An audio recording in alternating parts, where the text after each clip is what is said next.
Hello friends, आपके अपने YouTube channel MIM news bulletin में आपका हार्दिक स्वागत है। जैसा कि आप लोगों ने देखा होगा कि बिहार में नगर निकाय चुनावों की जो तारीख फिक्स की गई थी 10 और 20 अक्टूबर, उस पर फिलहाल रोक लगा दी गई है।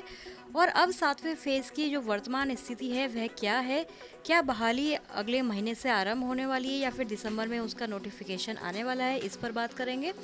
साथ ही जो एसटीटी मामला है, एसटीटी अभ्यर्थियों की बहाली का मामला है, उसमें और ज़्यादा बहाली इस तरीके से भी हो सकती है, तो वह कौन सा तरीका है ये भी इस वीडियो में आपको बताने का प्रयास करेंगे। सबसे पहले आपको 7वें चरण की जो वर्तमान कंडीशन है उसकी तरफ लेकर चलते हैं। देखिए, अभी फेस्टिव सीजन चल रहा है तो शिक्षा विभाग में भी अभी फ़िलहाल छुट्टियां चल रही हैं, लेकिन जो नगर निकाय चुनावों का काम था वह पूरा सरकार ने कंप्लीट कर लिया था। शिक्षकों की ट्रेनिंग भी हो गई थी, लेकिन 10 और 20 अक्टूबर को होने वाले चुनावों पर फ़िलहाल कोर्ट की तरफ से रोक लगा दी गई है। तो उसके लिए अब एक बार फिर से नई तारीखों का ऐलान किया जाएगा। जो आरक्षण वगैरह का मामला है उसको हटाकर फिर से नॉमिनेशन करवाया जाएगा और फिर दोबारा से चुनावी कार्यक्रम का माहौल बनने वाला है। तो इससे 7वें चरण के लिए कोई भी एक पॉजिटिव आउटकम नहीं आया है। देखिए, 7 फेज़ को सरकार अब और ज़्यादा डिले ही करेगी, क्योंकि चुनावों का जो बहाना है सरकार एक बार फिर से बनाएगी, क्योंकि 1 डेढ़ महीने से कोड ऑफ कंडक्ट लगा हुआ था और आगे भी जब चुनावों की तारीखों की घोषणा होगी, चाहे वह अक्टूबर एंड में हो या फिर नवंबर के महीने में हो, तो एक बार फिर से सरकार को बहाना मिल जाएगा ये 7वें चरण को टालने का। तो फिलहाल 7वें चरण की बहाली में कोई भी ऐसी बड़ी अपडेट नहीं चल रही है, ना ही कोई आंदोलन, ना ही कोई इस तरह से, क्योंकि सब लोग अभी फेस्टिव मूड में हैं। लेकिन जो बेरोजगार अभ्यर्थी हैं वह लगातार यही कोशिश करते हैं कि कोई ना कोई लेटेस्ट अपडेट 7वें चरण के मामले में आए, और सचिवालय से भी नियमावली को लेकर या फिर किसी भी मामले में कोई भी अपडेट निकल कर नहीं आ रही है। 31 अक्टूबर तक जो नियमावली आने का जो टाइमलाइन था, जो अखबारों ने दिया था, उससे भी अभी कोई अपडेट नहीं आई है कि नियमावली बनी या फिर पुरानी ही नियमावली लागू होने वाली है।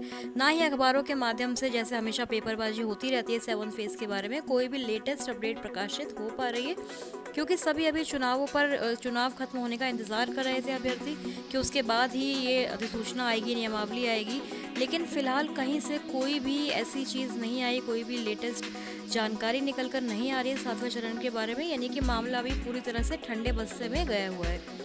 दूसरी बात करेंगे एसटीटी बहाली के बारे में। देखिए, ज़्यादा बहाली एसटीटी अभ्यर्थियों की क्यों होगी प्राइमरी से ज़्यादा, क्योंकि एसटीटी में देखिए पेपर 2 में जितने भी अभ्यर्थी क्वालिफाई हैं वह सभी रिलेट करेंगे इस बात से, तो उनमें से मैक्सिमम अभ्यर्थी पेपर 1 में भी क्वालिफाई रहे हैं और मेरिट लिस्ट में भी शामिल हैं।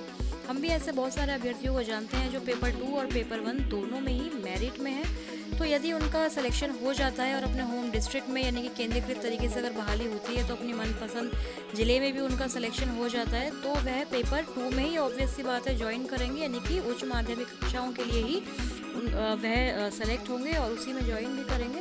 तो पेपर 1 में काफ़ी सीट्स जो है खाली आने वाली हैं, इससे पेपर 1 के अभ्यर्थियों को फ़ायदा होगा। लेकिन सोशल साइंस के विषयों के लिए तो पेपर 2 में परीक्षा हुई नहीं थी, तो इसलिए सोशल साइंस में काफ़ी ज़्यादा दिक्कत होने वाली है, क्योंकि केवल पेपर 1 ही ऑप्शन है उन अभ्यर्थियों के पास। यदि पेपर 2 में भी हुई होती हिस्ट्री, ज्योग्राफी वगैरह की, तो उन अभ्यर्थियों को एक और मौका मिलता आगे उच्च माध्यमिक में भी अप्लाई करने का। जहाँ तक बात है एसटीटी कॉमर्स की, तो उसको लेकर भी अभी कोई जानकारी नहीं है। अगर अब यदि सूचना आती भी है तो लगभग 2-3 महीने बाद ही उसकी परीक्षा संभव है।